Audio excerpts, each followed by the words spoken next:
uno de los legisladores nacionales que estuvo en esta polémica sesión de la que hablamos, que es el presidente del bloque Democracia para Siempre, Pablo Juliano. ¿Qué tal, Pablo? Buenas tardes, José Picón, Roberto Pascual te saludan. ¿Cómo estás? ¿Cómo andan? Buenas tardes a todos. Bueno, bueno, Pablo, en la introducción hablábamos un poco de lo que ocurrió en la sesión, en la polémica sesión, donde bueno, el presidente de la Cámara, Martín Menem, la terminó levantando, pero no quería arrancar la charla sin preguntarte tu reflexión sobre lo que pasó afuera del Congreso, en la marcha por el tema, por subir los saberes de los jubilados, la represión policial, un poco qué análisis haces de lo que pasó. No, en primer lugar, tanto la violencia de adentro como la de afuera del Congreso siempre merece nuestro más enérgico repudio, digamos. Ujú. Rechazamos, porque empaña los reclamos, porque empaña las cosas que se quieren visibilizar, empaña la protesta que siempre todo reclamo siempre tiene que ser bien entendido y tiene que encontrar su eco en una manifestación sana, pacífica. Los jubilados vienen reclamando los miércoles hace un montón. Ujú. A mí me parece que acá hay una variable, un elemento nuevo que apareció, que fue la llegada de los barra bravas. Nadie puede celebrar, porque no existe la solidaridad ni el acompañamiento de los barra bravas. Eso hay que rechazarlo de plano. Entonces, ayer cuando hablaba con otros colegas de ustedes, la primera reflexión que me viene es cómo hicieron esos barra bravas para estar ahí. Ojalá que el gobierno ponga todas las herramientas que tiene a disposición para poder saber cómo fue que se terminó armando esa manifestación. Permítanme dudar de la naturaleza y la legitimidad del conflicto que tuvimos que soportar todos los argentinos, porque me parece que hay una necesidad del gobierno de querer mostrar siempre una foto, que cada vez que el Congreso funciona es con ánimos destituyentes. De hecho, en ese sentido fueron las declaraciones del jefe de gabinete Franco, que también desapruebo y rechazo, ¿no? Porque me parece que es muy injusto creer que porque el Congreso funciona o tenga que funcionar, exista o sobrevuele un ánimo destituyente. Eso hay que erradicarlo, hay que sacarlo de nuestra cultura política. No es así. No nos Ujú. podemos malacostumbrar a creer que porque el Congreso funciona, eh, impera un ánimo destituyente de quienes no comparten las ideas de quienes gobiernan. Eso Ujú. como primera reflexión me viene a la mente eso, y preocupado por el estado de salud de un fotógrafo que está cumpliendo con su tarea, que está trabajando, eh, y termina internado con pronóstico reservado por el accionar errático, desmedido y malo en un punto de las fuerzas Ujú. que deben garantizar el orden y que deben garantizar la seguridad, ¿no? También desapruebo y rechazo las imágenes que vi de violencia contra los efectivos que están afectados al operativo. Ellos también están trabajando. Entonces, a mí me parece que toda la política tiene que, digamos, eh, rechazar de plano que el camino de la violencia no resuelve nada. Empaña y arma una cortina de humo que no nos permite saber qué piensa el otro y qué es lo que está creyendo sobre alguna materia, sobre un tema. Ujú. Pablo, ahí el gobierno, a partir de los incidentes, la represión de los incidentes, habló de que la marcha tuvo un cariz destituyente, ¿no? ¿Vos coincidís con ese diagnóstico o es un poco exagerado? No, es exagerado y aparte está mal utilizado el término porque cuando no hay un ánimo destituyente cuando uno quiere hacer funcionar el Congreso. Nosotros nos costó Ujú. muchísimo alcanzar el quórum, eh, nos costó bastante porque el gobierno ejerce presiones contra los gobernadores, ejerce presiones contra los diputados. El gobierno no quiere que el Congreso tenga el rol que tiene que tener, que es de equilibrio, que es de balance. Por eso yo creo que parte del gobierno está cometiendo el mismo error que cometió en su momento el gobierno del kirchnerismo, cuando se aferra a un relato, cuando el otro es el enemigo, cuando trato de evadir el funcionamiento del Congreso en el aspecto de la calidad que tienen las decisiones y las políticas públicas cuando son atravesadas por la institucionalidad. Vos fíjate que las últimas 3 medidas del gobierno son todas a fuerza de decreto. Nombran jueces por decreto, acuerdan con el Fondo Monetario Internacional por decreto. Eh, y me parece que eso lastima, no reconcilia. Ujú. Y me parece que en definitiva ahí el gobierno va a tener que reordenarse. Un tema que le es no le es para nada fácil ni sencillo. Este gobierno le cuesta recoger el ovillo y de vuelta tratar de diagramar una estrategia diferente, ¿no? Insisto, el decreto de necesidad de urgencia del Fondo Monetario Internacional da cuenta de una vocación por evadir permanentemente el Congreso que no es sano.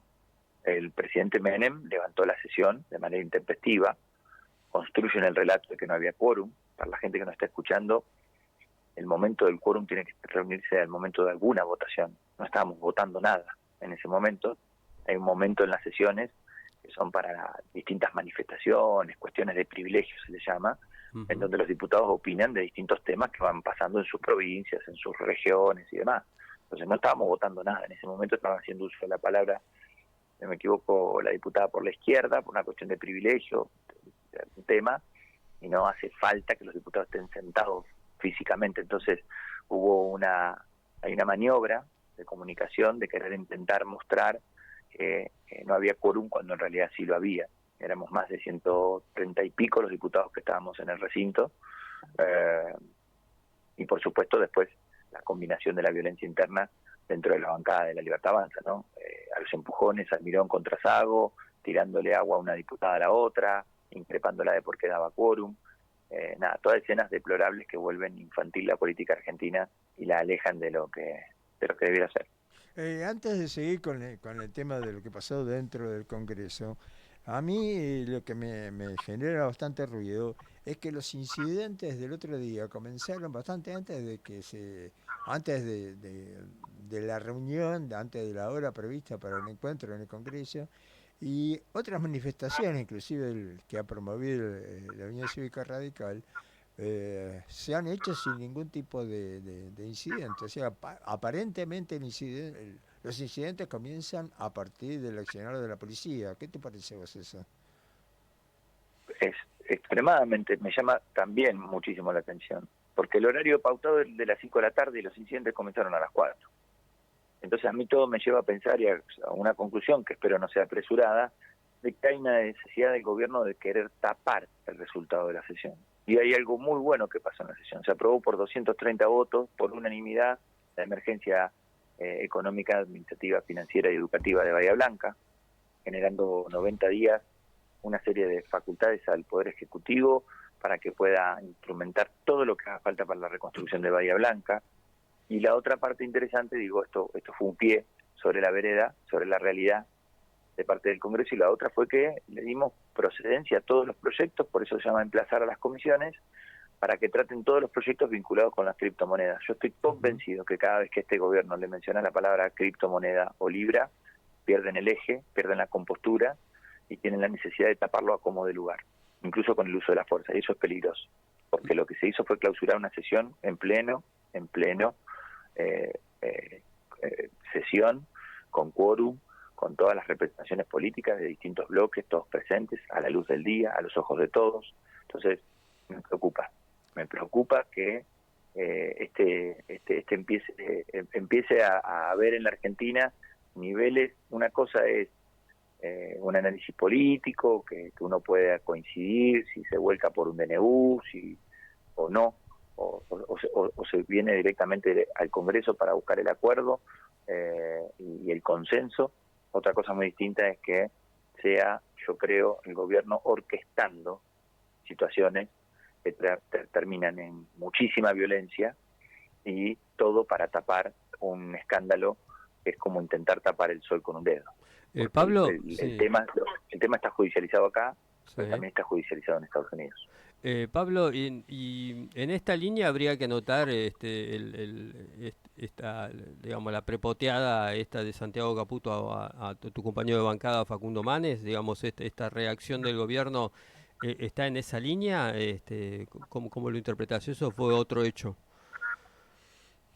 Sí, no son hechos aislados. Hay un Uh-huh. hay un hilo que va concatenando todo, que tiene que ver con un abuso, que tiene que ver con vos fíjate que hay secuencias, ¿no? Yo marco la secuencia de nombrar jueces por decreto, de acordar con el fondo por decreto, Uh-huh. de cerrar las sesiones en el Congreso, de no tratar el presupuesto, de interrumpir una entrevista en manos de Santiago Caputo, de increpar a cielo abierto a un diputado de la Nación en los pasillos, violentarse. Me parece que hay toda una tendencia que merece, porque uno marque esto no se convierte en criminalista. El gobierno va a tener que tratar de encontrar otros calificativos y demás.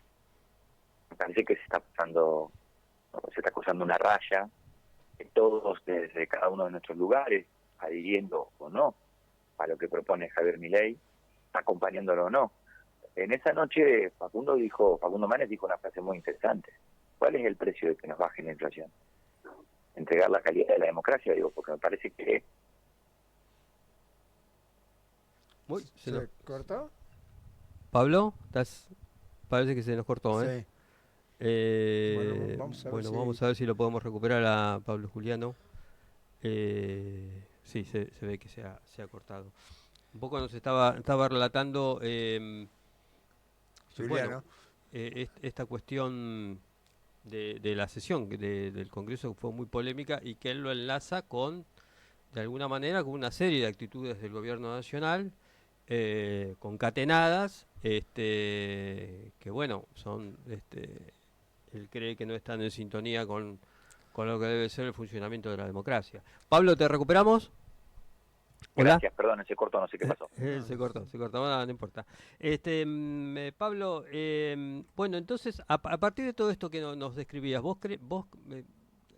sostenés o creés o pensás que hay como una suerte de deriva autoritaria del gobierno en cuanto al funcionamiento de el Congreso, en cuanto a las decisiones que se toman por decreto, el accionar, digamos, represivo de sectores de fuerza de seguridad?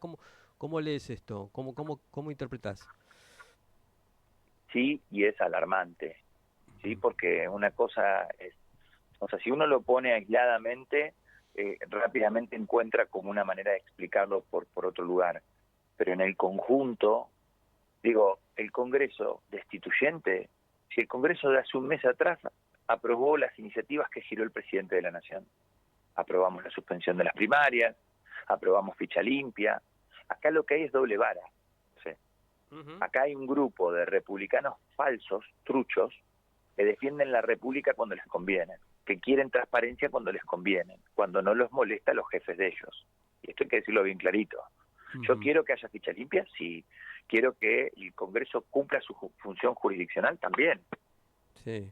Bien, ¿qué es la función jurisdiccional? Significa que la justicia investigue si hubo delito, pero también significa que el Congreso delimite si hay daño institucional, porque yo no le pedí, yo soy opositor a Javier Milei, pero yo no le pedí a Javier Milei que promocione una criptomoneda. Claro. Ni se lo pidió ninguna bancada, ni ningún partido político, y creo que la gente que lo votó, no lo votó para que él después termine diciendo que no está interiorizado en los temas. Entonces, si al presidente le cuesta entender que es el primer magistrado, la primera magistratura del país la desempeña él, quiere decir que en su decisión, en su tuit, en su palabra, en su lapicera, en su sillón de Rivadavia, tiene el inmenso poder de darle un destino mejor a nuestro país. Esa es la función que tiene que cumplir un presidente, no andar improvisando. Yo creo que desde el 14 de febrero, paradójicamente, en San Valentín, el proyecto de Javier Milei se empezó a desenamorar de sí mismo y a perder un rumbo tambaleante. De ahí salió rápidamente a nombrar los jueces por decreto. No había ninguna necesidad. Y si el Congreso tiene que estar 5 meses más, que lo tome. Fíjate qué paradójico. Que decían, en uno de los fundamentos, dicen, por una cuestión de administración de justicia, hay que nombrar al juez de la Corte Suprema de Justicia. Sí, claro, bueno, con el mismo criterio yo diría, pues tendría que completarse toda la nómina de los jueces federales que faltan completar. Por ejemplo, en Comodoro pide 12, creo que están nombrados entre 5 o 7. Claro. Sí. Entonces, es todo con un tufo de improvisación, que eso no se le puede cargar las tintas al resto de las bancadas. Nosotros, mirá lo que digo, con respecto al caso de la criptomoneda, porque hay también una animosidad de decir, no, destituyente, no sé qué, se kirchnerizan, que es fácil, porque digo, el fracaso del kirchnerismo, la prueba más fehaciente del fracaso del kirchnerismo es que Javier Milei no esté gobernando. ¿No? Lo explica el sentido común, no es que hay que ser un politólogo para entender. Lo que digo es que entonces te adjetivan de esa manera y te dicen, bueno, pero el caso de la criptomoneda es destituyente. No, señores, te vuelvo a repetir. La gente, nosotros nos merecemos saber qué pasó y nos merecemos saber si el entorno es un entorno de timberos y coimeros, los que rodean a Javier Milei o no, Claro. porque la explicación que da es completamente insuficiente. Ujú. Hay un tema que me parece que es muy importante con respecto a la investigación del escándalo este. Sucede que si la justicia de Estados Unidos, después de que no hay investigación en el país, llega a condenar a Milei ahora o más adelante, también puede ir contra Argentina, contra el Estado argentino, por ser el presidente. ¿Ustedes no están considerando eso como para adoptar algún tipo de medida para protegerse de esa posibilidad? En parte uno de los fundamentos nuestros, cuando y quienes hemos sale corriendo a pedir juicio político, nosotros no compartimos ese camino, porque ese es el final de la conversación, y aparte es un remedio extremo, es una situación extrema, que todos deseamos no tener que llegar, nadie quiere llegar. Digo, pero el otro caso creo que es la República Central Centroafricana. Hay un presidente que hizo lo mismo que Milei. Ujú. A diferencia de Sí. Milei, fue más transparente porque anunció que era una meme coin. Milei no. Entonces, con esos antecedentes tenemos que lidiar. Con ese tipo de jurisprudencia. Entonces, ¿qué quiero decir con esto? Por supuesto que puede haber daño institucional y responsabilidad del Estado. Es lo que el presidente no está comprendiendo, por lo menos las dos entrevistas que vimos, la entrevista editada de Viale y la entrevista con Majul. Cuando él dice yo voy a tener que levantar las barreras, no cualquiera va a poder acceder a mí. En parte está reconociendo el presidente, lo hizo públicamente, de que su entorno es defectuoso y de que su manera de entender el ejercicio de la primera magistratura es un tanto infantil. Porque yo entiendo que las personas tienen derecho a respirar aire fresco un rato por día, pero nadie obligó a nadie a ser presidente de la nación. Y ser presidente de la nación requiere de la máxima responsabilidad de quien la ejerce, Ujú. no a un nivel de improvisación. Ahí está. Porque el destino de los jubilados que reclamaban el otro día está en las manos de él. Porque el destino de la producción está en las manos de él. Porque el destino de que este país pueda encontrar, más allá, vuelvo a repetir, si como sociedad estamos todos de acuerdo que el precio a pagar para no tener inflación es para mí es un precio caro. Y yo con eso no estoy justificando la pésima política anterior que fue destrozando, porque fíjense cuándo empezó este mal que nos acucia, cuándo empezó, cuando se intervino el INDEC. ¿Qué es el INDEC? Una institución. ¿Qué dice el Premio Nobel de Economía? Sin instituciones fuertes no hay buena economía. La diferencia entre Noruega y la Argentina son las instituciones, no los recursos ni la matemática. La matemática, los recursos son lo mismo. La diferencia son las instituciones. En Noruega se fijan reglas de juego y todos la cumplen. En la Argentina decimos querer fijar reglas de juego para después no cumplir ninguna. Y esto que pareciera como un lenguaje institucionalista, republicano, porque como hasta en un punto yo que me autopercibo institucionalista y republicano, digo, bueno, ¿cómo hago para tornar, cómo decirlo, afectivo este mensaje? Si cumplimos las reglas nos va mejor. Si cumplimos las reglas nos va mejor. Si en vez de estar poniendo amigos del poder como jueces de la Corte Suprema, ponemos los dos señores jueces. Fíjense que esto ya nos pasó en la historia reciente.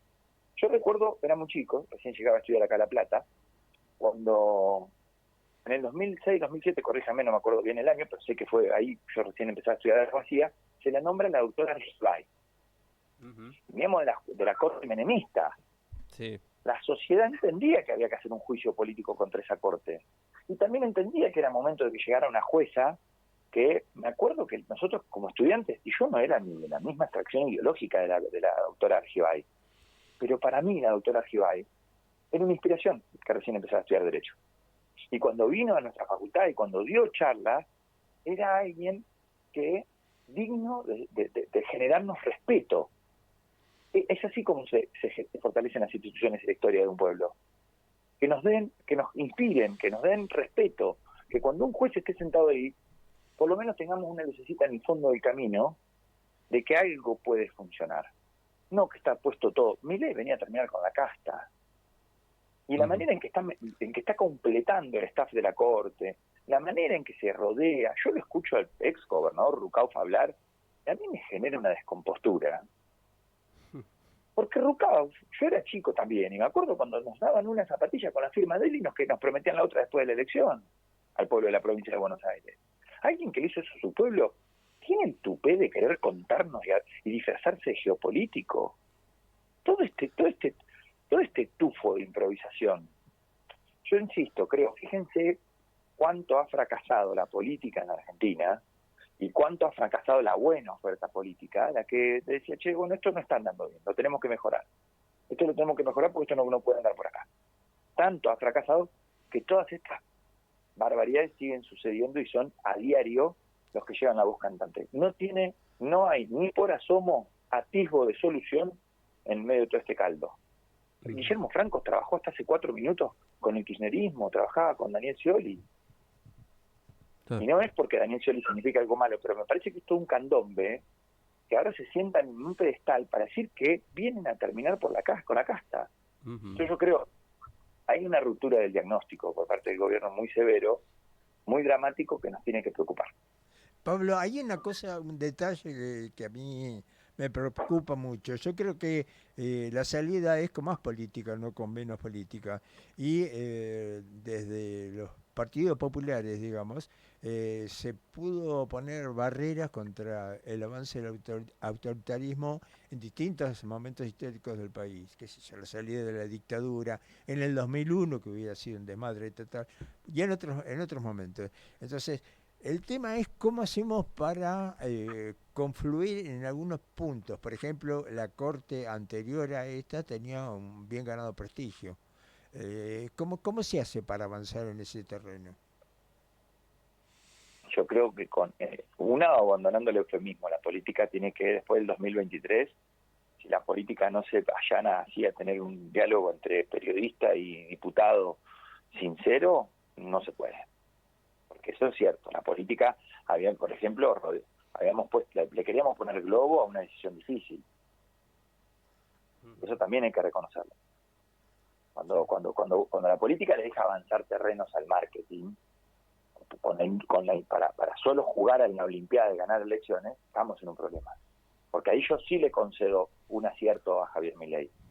Sí le concedo que él dijo que iba a ser muy duro. Y eso le dio una licencia. ¿Con quién? Con la sociedad, no con la política, no quedar bien. Él dijo que él advirtió de muchas cosas.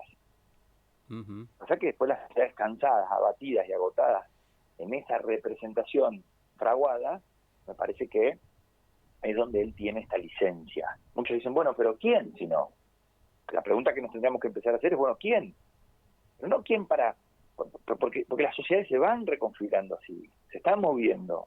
Yo no creo que estemos en presencia. Dicen, bueno, pero lo votó el 56%. Y si no estamos discutiendo historia, lo que estamos discutiendo es, en definitiva, con qué legitimidad el presidente, después de pegarle un tiro en el pie a las disidencias, o meterse con el Impósito, o negar el cambio climático y después de haber padecido incendios, inundaciones, el terraplanismo no tiene lugar. ¿Cómo hacemos nosotros para reconstruir eso? Animándonos y abandonando, siendo menos, hoy voy a decir un idioma muy juvenil, que es un poco coloquial, siendo menos caretas, abandonando el eufemismo, diciendo lo que creemos.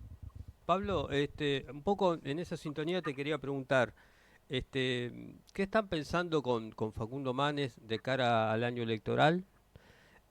Obviamente vos sos un dirigente del radicalismo, Facundo también integra, más allá de que le busca dar otra impronta a su figura. ¿Qué esquema electoral, en qué están pensando para afrontar este año electoral? ¿Y cómo evaluás, la otra pregunta, este cruce que hubo ayer en el Senado entre Maximiliano Abad y Martín Lustó, a la vista de todo el mundo, digo? ¿Qué está pasando con el radicalismo hoy? Bueno, el radicalismo básicamente hace tiempo que se debe un debate en serio de si quiere ser un partido de vuelta nacional, un partido protagonista y sin atajos. Entonces dicen, no, pero el radicalismo que tiene 500 intendentes, el radicalismo que tiene 5 gobernadores, el radicalismo que tiene bloques parlamentarios. Sí, todo bien. Vos ponés todo eso en la balanza y la pregunta, vamos a la vereda, vamos a la esquina y nos preguntamos, bueno, ¿y eso para qué sirve? Para un partido nacional. Para un partido nacional, un partido que tendría que tener respuestas unánimes sobre temas graves y trascendentales. Si nosotros pudiéramos todos responder de la misma manera, entonces sí podemos hablar de que hay un partido.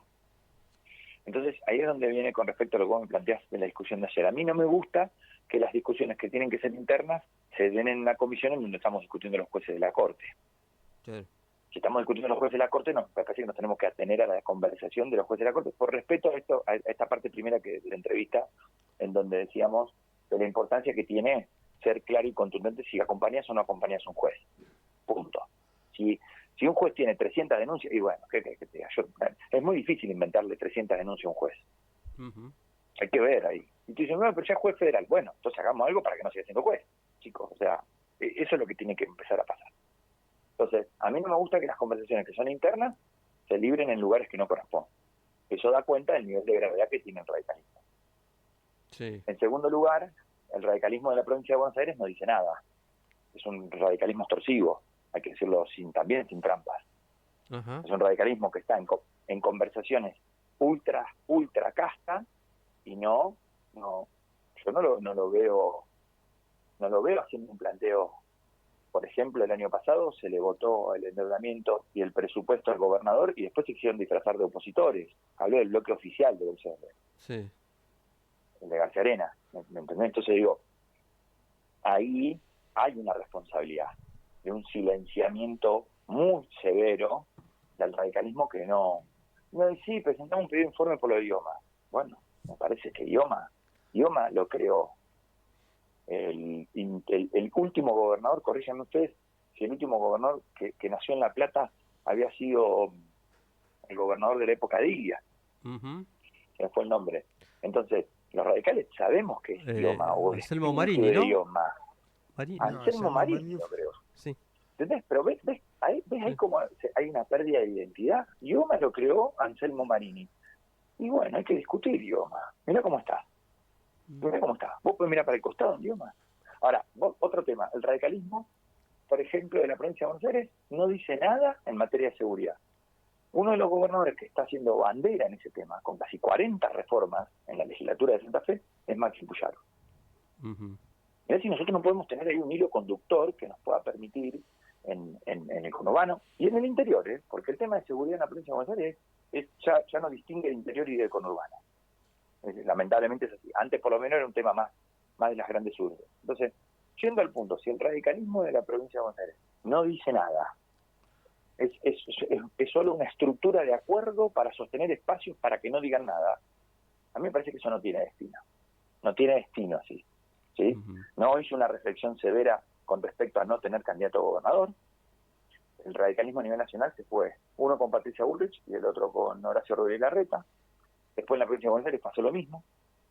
Entonces ahí vos tenés un problema de que hay un partido que tiene que recuperar vocación de poder. Primer punto, si quisiera sobrevivir. Pero como también dice el doctor Manes, los partidos políticos no tienen el derecho divino a existir. Tienen que demostrar ese derecho, tienen que ir a validarlo.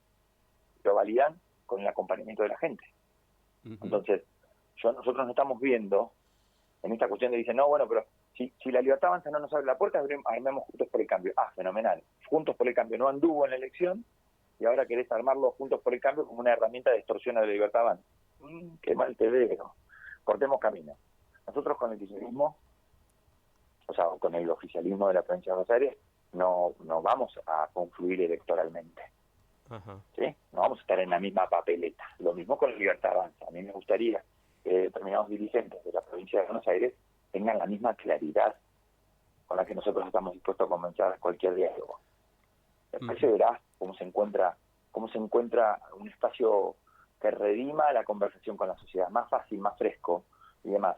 Y ahí por eso, sí coincido con vos, Facundo tiene una tarea muy importante en una, obviamente por el hecho de que él simplemente, fíjate que logró, yo estuve hace 20 minutos tratando de explicar la importancia de la institución y Facundo le mostró la Constitución al presidente y lo descolocó.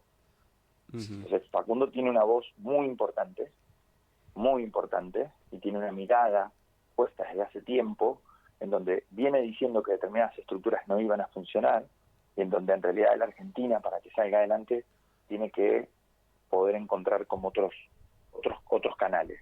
En eso vamos a estar trabajando. Ujú. Bueno, Pablo, bueno, te agradecemos mucho el contacto y te volveremos a llamar seguramente en algunas semanas para bueno, seguir analizando en profundidad la política. Te mandamos un gran abrazo. Les mando un abrazo y cuando quieran voy al piso. Dale, dale, dale. Muy Cómo amable. no. Un abrazo. Bueno, pasó Pablo Juliano, presidente del bloque Democracia por Siempre en la Cámara de Diputados, con su visión, ¿no? Respecto de la marcha del gobierno, lo que pasó en la Cámara de Diputados, cómo él concatena, ¿no? Una cosa con la otra. Y un poco crítico sobre el radicalismo, ¿no? Es un dirigente del radicalismo él, pero bueno, Muy duro, hay un sector que está muy duro con el otro sector. muy duro y bueno, bueno, obviamente él está en el esquema de Facundo Manes y Facundo Manes está trabajando en el armado de una propuesta electoral. Veremos cómo la termina articulando, pero bueno, y ya, a ver, contundente. No va a haber alianza en la provincia de Buenos Aires del sector de Manes ni con el gobernador Kicillof ni con la Libertad Avanza.